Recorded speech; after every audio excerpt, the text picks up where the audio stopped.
إذا مشاهدينا الكرام، يعني سنتحدث أكثر عن هذا اللقاح، لكن من الناحية الطبية. من الناحية الطبية هنالك تساؤلات كثيرة. ما هو هذا اللقاح؟ ما التركيبة الخاصة بهذا اللقاح؟ هل هنالك أي تجارب سابقة مسجلة لهذا اللقاح؟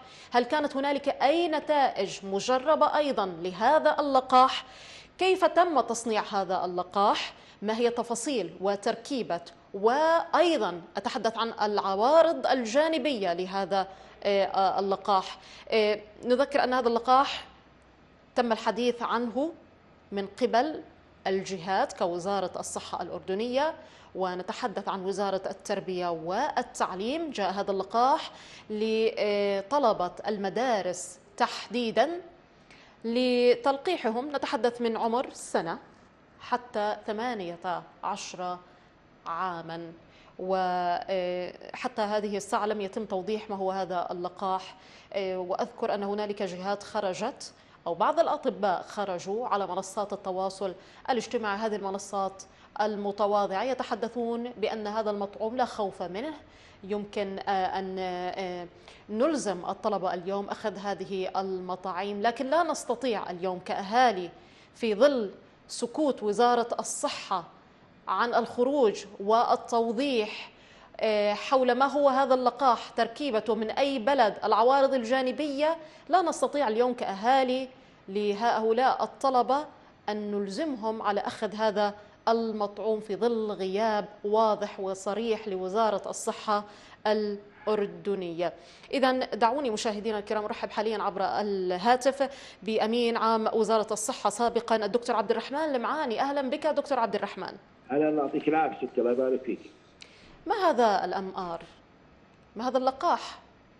نعم يا ستي، بداية الله يعطيكم العافية، وأنا بشكركم بصراحة لأنكم تسلطوا الضوء على أمور يومية وأمور تهم المواطن. نعم. إحنا لازم نعرف شغلة، إنه عندنا في الأردن من 1982 برنامج وطني للتطعيم. نعم.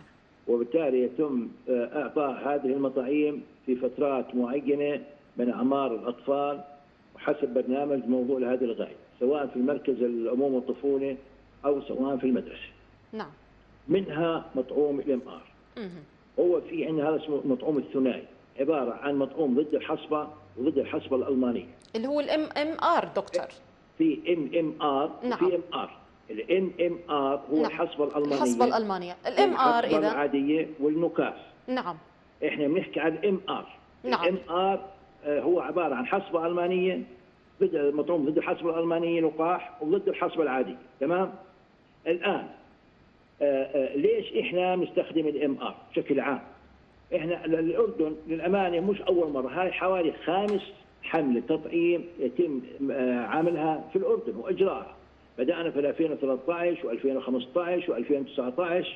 2013 كانت على مستوى كبير وتم تطعيم حوالي 4 مليون شخص من الفئة المستهدفة، لأنه ظهر عندنا في حينه 120 حالة حصبة. الآن أنا ميزاني ومقياسي في فشل أو نجاح البرنامج الوطني هي ظهور الحالات. تمام؟ الآن لما يكون عندي البرنامج الوطني للتطعيم يقضي على أمراض 6 أمراض فتاكة على مستوى مرحلة الطفولة في الأردن، هذا إنجاز. يعني إحنا بالنسبة للأردن، بالنسبة لشلل الأطفال، من فترة طويلة لم يظهر عندنا شلل الأطفال. أخيرا تعرف إحنا كان عندنا جائحة كورونا. تمام؟ نعم. جائحة كورونا خلال 3 سنوات كان هناك هنقول إغلاق المراكز العمومية، لم يتم تطعيم فئات مستهدفة. وحكينا من خلال قناتكم الكريمة ونادينا وطلبنا وزارة الصحة يجب أن يكون هناك حملة وطنية لمدة. إذا دكتور عبد الرحمن، هل هذا المطعوم آمن؟ جدا يا ستي. إذا وضح لنا إذا هو آمن هذا المطعوم. إذا من أي شركة تم إنتاجه؟ من أي شركة تم إنتاجه؟ هاي شركة ميريكا، هي أمريكية. شركة أمريكية. هل هنالك اسم لهذه الشركة الأمريكية؟ نعم. هل هنالك اسم لهذه الشركة؟ طبعا الشركات مختلفة، للعلم يكلف الآن الدولة الأردنية. نعم. برنامج. إذا دكتور عبد الرحمن، إذا تتحدث أن هذا المطعوم آمن كما تفضلت، دعنا نجيب هذه الأسئلة أنا وأنت على الهواء حتى يطمئن المواطن، حتى يطمئن المواطن. إذا أنت تتحدث أن الإنتاج هذا من شركة أمريكية، لكن لم يتم ذكر اسم هذه الشركة. إذا نعم، ما تركيبة الأم آر؟ إذا وضح لنا ما هي هذه التركيبة إذا كان لم يختلف عن الأم آر. موحد ومهين في اللقاحات أنواع. يعني أنا بعطي المواطن فيروس ضعيف موهن حتى يصير إثارة في الجسم ويخلق مناعة ذاتية في داخل الجسم. هاي أنواع المطاعيم. إذا ما الذي يختلف به الأم آر عن الأم أم آر إذا كنت تتحدث أنه يعالج الحصبة الألمانية والعادية؟ لماذا لا نعتمد اللقاح الذي اعتمدناه منذ سنين وهو الأم أم آر الذي يعالج الحصبة الألمانية والعادية؟ لماذا خرج هذا فجأة، هذا اللقاح الجديد الذي يطلق عليه اسم الأم آر؟ ليس جديد، يعني بالمناسبة ليس جديد، هو من 1982. إذا لماذا لم يكن متواجد على الساحة؟ لما يظهر، يعني أنا بستخدم الام ام ار، تمام؟ نعم. البرنامج الوطني بيظهر عندي بعض هنقول المتخلفين ما لم يتم تطعيمه اصلا. في عندي صار ظروف قاهره لم استطع ان اصل الى النسبه هنقول وصلت لها سابقا. احنا نعم. في 2019 في الاردن كانت نسبه التطعيم فوق 96% بجميع المطاعيم. نعم. وبالتالي ما في كان عندنا امراض لا حصبه ولا شلل الاطفال ولا هذه الامراض هاي الفتاك في الاطفال. اذا دكتور عبد الرحمن، هل تم دمج هذا المطعوم؟ نعم. هل المطاعيم أجبني على هذا السؤال دكتور عبد الرحمن، أجبني على هذا السؤال. هل تم دمج هذا اللقاح الأم آر بلقاحات أخرى؟ وهل هنالك عوارض جانبية لهذا اللقاح طالما أنت تتحدث بأنه آمن وموجود يعني من عام 1976 كما تحدث أو 67؟ نعم. المطاعيم بشكل عام هي دكتور لا نود الحديث عن المطاعيم بشكل عام يا دكتور عبد الرحمن. أنت بس فقط أجيب على هذا السؤال المتعلق بالأم آر. أنا لا أود أن أعمم باقي المطاعيم، ودعنا نبتعد عن الأم آر الذي نعالج به الحصبة الألمانية. أنت فقط أجب فقط على سؤال الأم آر. هذا الأم آر يا دكتور عبد الرحمن ما هي التركيبة الخاصة به؟ ثانيا أود أن أعلم يعني هل تم دمج هذا اللقاح بلقاحات أخرى؟ يا ستي من ناحية علمية لا يمكن دمج أي مطعوم. نحكي عن كورونا بصراحة، كل الناس تحكي عن كورونا، لا يمكن دمج مطعوم كورونا مع أي مطعوم آخر. نعم. من ناحية علمية لا يمكن. هذا اللي بيحكي إنه صار دمج هي عبارة عن أقاويل وكلام غير علمي وغير صحيح. يعني أنا تابعت كل التداخلات من المواطنين. نعم. في معلومات مضللة غير صحيحة. طيب. ودخلت تمام دكتور. حتى على كل الوسائل والسوشيال ميديا في شغلة أنا ما أنا مستوعبها. إحنا بنطعم أطفالنا منذ عشرات السنوات. نعم. كنا نعتمد البرنامج الوطني. نعم. وهذه الحملة مش الحملة الأولى، الحملة الخامسة. حتى الام ار انا بدي بركز على مرضين، هي الحصبه والحصبه الالمانيه. الحصبه ظهرت في عندنا في المشكله دكتور عبد الرحمن اننا لم نعتمد هذا اللقاح منذ سنوات. انت تتحدث انه نعم موجود هذا اللقاح كأي لقاح بهذا العالم موجود، لكن أتخوف الناس أن هذا اللقاح ظهر فجأة. نريد أن الذي أثير يعني أو أثار التخوف لدى المواطن أن هذا اللقاح هو موجود أنت تتحدث، لكن ظهر فجأة. سكوت وزارة الصحة عن أي استجواب من البرلمان الأردني يثير أيضا التخوفات. لماذا لم تجيب وزارة الصحة الأردنية حتى هذه الساعة عن تركيبة اللقاح، المواد التي تم دمج هذا اللقاح بها، الأعراض الجانبية؟ كنا يعني في عهد كورونا نستفسر عن يعني لقاحات كورونا، تخرج الوزارة ببروشورات، تخرج بفيديوهات من خلال الإعلام، وضحت لنا ما هو الأسترازينيكا، وضحت لنا ما هو فايزر، لكن هذا اللقاح لم يتم توضيح أي استفسار من قبل وزارة الصحة الأردنية. الحملة الإعلامية لوزارة الصحة نعم. لم تكن موفقة، وأنا حكيت مع كل المسؤولين يجب توضيح الصورة للمواطن. إذا ما هي الإجابة من قبل المسؤولين؟ إذا كنت قد تواصلت مع المسؤولين وطلبت منهم توضيح، إذا لماذا لم يخرج أي مسؤول ليوضح؟ أن يكون في حملة إعلامية قبل البدء في الحملة. نحن لا نستطيع كحملة إعلامية أن نخرج، نحن لا نستطيع كحملة إعلامية أن نخرج وندعو الطلبة وأهالي الطلبة أن نأخذ الMR طالما لم يخرج مسؤول أو جهة رسمية تمثل القطاع الصحي